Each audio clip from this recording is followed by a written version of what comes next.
नमस्कार। तो फिर सुप्रीम कोर्ट से एक बड़ी खबर आप सबके लिए, क्योंकि इस देश में हर आदमी उपभोक्ता है, इंक्लूडिंग देश का प्रधानमंत्री भी। मुझे एक बात याद आती है कि जब रामविलास पासवान उपभोक्ता मामलों के मंत्री थे तो वो बड़े गर्व से कहा करते थे कि मैं एक ऐसे मंत्रालय का हेड हूं जिसके तहत भारत सरकार का प्रधानमंत्री, भारत के राष्ट्रपति, महामहिम राष्ट्रपति और चीफ जस्टिस ऑफ इंडिया भी मेरे अंदर आते हैं।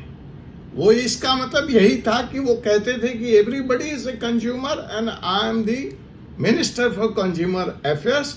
इस तरह से मैं सबके लिए जिम्मेवार हूं। तो साहब, यह मसला जो कंज्यूमर का है अंततः पहुंच गया सुप्रीम कोर्ट। सुप्रीम कोर्ट हो गया नाराज और उसने फरमान जारी किया है, आर्टिकल 142 का उपयोग किया है और भारत सरकार को कहा है कि अब कंज्यूमर अफेयर्स के मामले में एडहॉकिज्म, ये नॉन परमानेंसी और अस्थाई टालू मटालू व्यवस्था नहीं चलेगी। तो आइए, ये पूरा मामला क्या है इसको हम समझते हैं।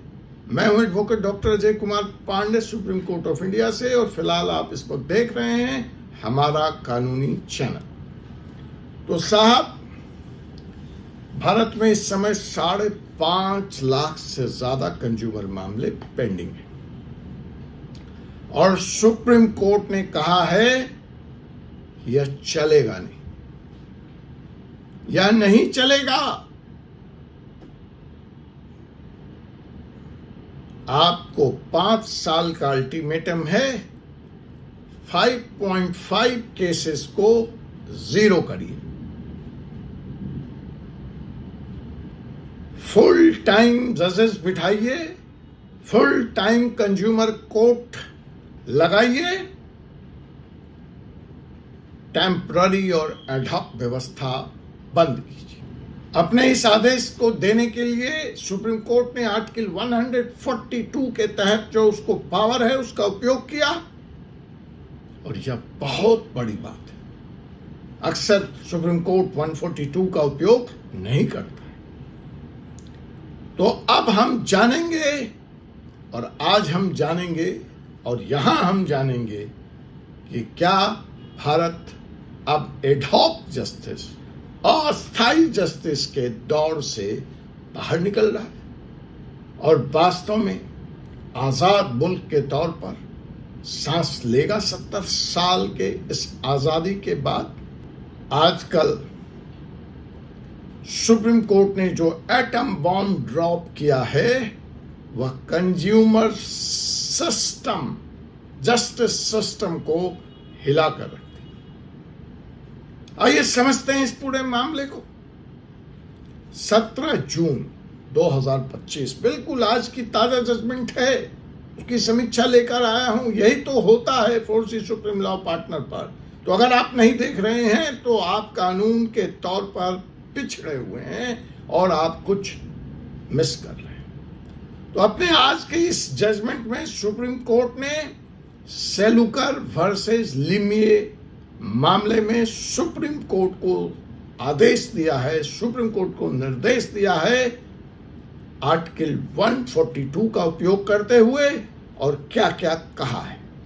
पहला, कि हम जो कह रहे हैं कि ये 5.5 लाख की पेंडेंसी खत्म करो, ये जो एडहॉक कंज्यूमर कोर्ट्स लगाते हो इसको बंद करो और इसकी जगह परमानेंट कोर्ट लेकर के आओ। इसकी फिजिबिलिटी क्या है, आपको कितना वक्त चाहिए? हमारा आदेश हवा में तो नहीं है, ग्राउंड जीरो पर इसको उतारने में कितना वक्त लगेगा, आपको क्या लॉजिस्टिक्स लगेगा, संभव है नहीं संभव है, या आप 3 महीने के तहत लिखित एफिडेविट हलफनामा देकर कोर्ट को बताइए।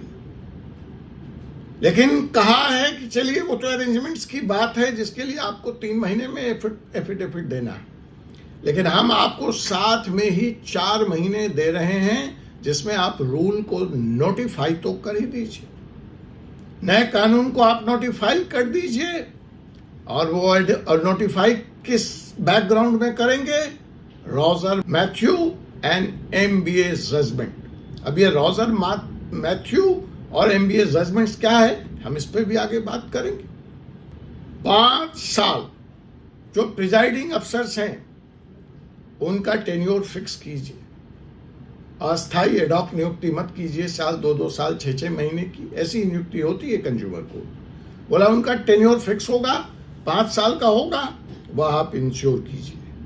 जुडिशियल मेजॉरिटी वाली सिलेक्शन कमिटी बनाइए जो इन जजेस को सिलेक्ट करेगी, जिसमें जुडिशरी से आए हुए लोग मेजॉरिटी में होंगे और इस पोस्ट पर, जुडिशियल पोस्ट पर नियुक्ति के लिए कोई रिटन एग्जाम लेने की आपको जरूरत नहीं है। मतलब फास्ट मोड में वो नियुक्ति की भी बात सुप्रीम कोर्ट कर रहा है।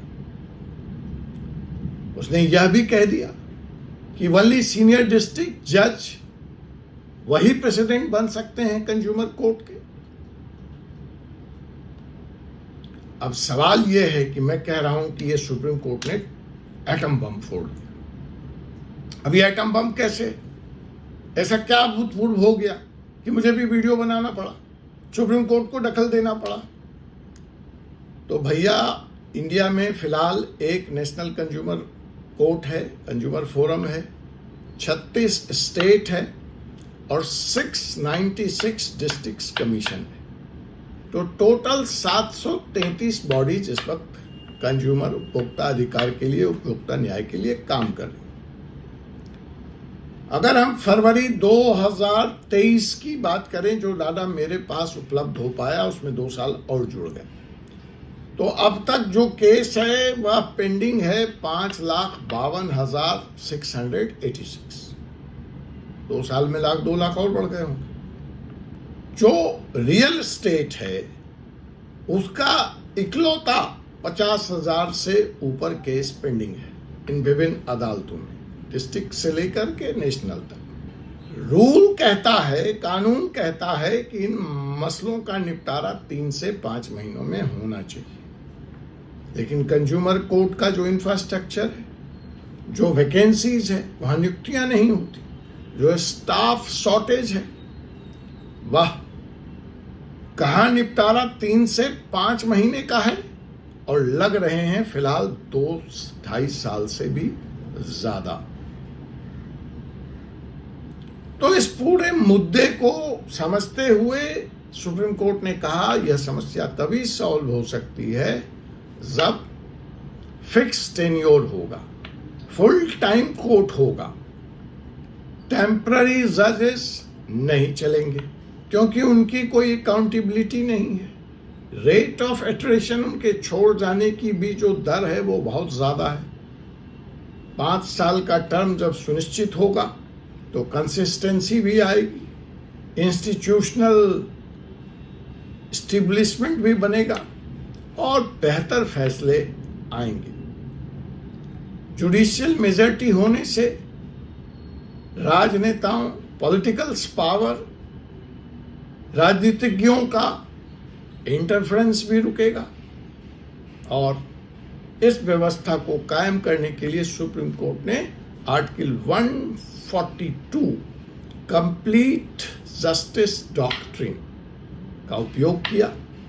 इस डॉक्ट्रिन का उपयोग अयोध्या मामले में हुआ है, भोपाल गैस त्रासदी में हुआ है, तमिलनाडु के मामले में हुआ है। तो यह जो पावर है 142 का, वो जब पूरा ढांचा ही न्याय का बिगड़ जाता है तो उसको फिक्स करने के लिए इस्तेमाल किया जाता है, यह किसी अपील के लिए इस्तेमाल नहीं होता। अब सवाल यह है कि सुप्रीम कोर्ट के इस आदेश के बाद, अभी तो तुरंत घंटों पहले ये जजमेंट आई है और मैं आप तक लेके आ रहा हूं, अब एक बहस भी छिड़ेगी। विरोधी पक्ष कहेगा सुप्रीम कोर्ट सरकार के कामों में दखल दे रहा है, जुडिशियल पावर्स एग्जीक्यूटिव के पावर पर कब्जा जमा रहे हैं। तमिलनाडु गवर्नर के मसले में जब आर्टिकल 142 का उपयोग हुआ था तो लोगों ने इसको न्यूक्लियर मिसाइल तक का नाम दे दिया, तो फिर से 142 आ गया है। अब इस बार तो ये पूरे देश और पूरे देश के जनता के भलाई के लिए है, कोई गवर्नर का स्पेशल डोमेन नहीं। इस वक्त सुप्रीम कोर्ट ने एड्रेस किया है, देखिए लोग कैसे रिएक्ट करते हैं। इस बात में भी कोई शक नहीं है कि कंज्यूमर जस्टिस बैकलॉग तो है इस देश में, फैसले जल्दी नहीं होते, करोड़ों रुपए फंसे हुए हैं, छोटे ग्राहक की तो कोई पूछ ही नहीं है। तो क्या गलत हो गया अगर सुप्रीम कोर्ट ने इस मसले पर एटम बम फोड़ ही दिया, न्यूक्लियर मिसाइल चला ही दिया? अब नहीं, इस मसले पे नहीं तो कब? काहे के लिए सुप्रीम कोर्ट है? तो साहब, नए कानून के तहत, सुप्रीम कोर्ट के नए आदेश के तहत सभी राज्यों को नए कानून के तहत 4 महीने के अंदर नियुक्तियां पूरी करनी पड़ेगी। अब देखना है कि राज्य अपनी जिम्मेवारी को आगे से निभाता है या ढीला ढवाली, वही पुराना रवैया, लेट लतीफी, यह तो समय ही बताएगा। अगर आप भी किसी कंज्यूमर डिस्प्यूट में फंस गए हो तो आपके लिए यह रिफॉर्म गेम चेंजर साबित हो सकता है। डिजिटल पोर्टल है ई दाखिल, लेकिन वहां कंप्लेन तो फाइल हो गए थे, सॉल्व नहीं हुए, तो शायद अब आपको कुछ राहत मिले। अब कोर्ट्स में जजेस परमानेंट होंगे, शायद आपको डेट्स जल्दी की मिल जाए। आप न कह पाएं कंज्यूमर जस्टिस के संदर्भ में कि यहाँ सिर्फ तारीख और तारीख ही मिलती है। अब न्याय की उम्मीद जगी है, बट आपकी भी एक जिम्मेवारी है। सुप्रीम कोर्ट ने अपना काम कर दिया है, आपको अपने लोकल मेंबर ऑफ पार्लियामेंट उसको पकड़ना है, उसको घेरना है, और लोकल एमएलए को भी पकड़ना है और उसको भी घेरना है और उससे पूछना है कि आप राज्य सरकार से इसका नोटिफिकेशन कब करा रहे हैं, इस कानून का इम्प्लीमेंटेशन कब करा रहे हैं। अब पूछने वाले, कहने वाले इसको एससी का अटैक बता सकते हैं। मेरी नज़र में यह एससी का अटैक नहीं है, यह एसटी का अटैक नहीं है, यह एडहॉकिज्म पे अटैक है। परमानेंट कंज्यूमर कोर्ट होंगे, पूरी न्याय व्यवस्था बदलेगी। अब आप कमेंट के माध्यम से मुझे बताइए, विल सेंटर कंप्लाई? क्या भारत सरकार सुप्रीम कोर्ट के इस निर्देश को मानेगी? और this is just another judgement और promise on paper. You have to tell me in comments. अपनी व्यथा, अपनी उपभोक्ता शिकायतें, अपनी कहानी शेयर कीजिए मेरे साथ कमेंट के माध्यम से। अगर आपका केस डिले हुआ है तो बताइए, अगर आपके केस में न्याय नहीं मिला है तो बताइए। अगर एक छोटा सा मैट्रेस खरीदा और वह फॉल्टी था और आज तक उसमें आपको न्याय नहीं मिल पाया, आपने अपना कोई घर बुक किया और आपको अपना घर नहीं मिल पाया और आपने उपभोक्ता अदालत का संरक्षण लिया, लेकिन वहाँ से भी आपको मिली सिर्फ तारीख और तारीख, तो it is high time to expose it. आइए, बाहर आइए, साहस कीजिए, लिखिए, कमेंट करिए, सब्सक्राइब कीजिए चैनल को, बेल बटन को हिट कीजिए। लीगल रिफॉर्म बहुत तेजी से आ रहा है। Legal reform is coming fast. I am doctor जय Kumar Pandey, bringing courtroom to your living room. See you in next video. Thank you.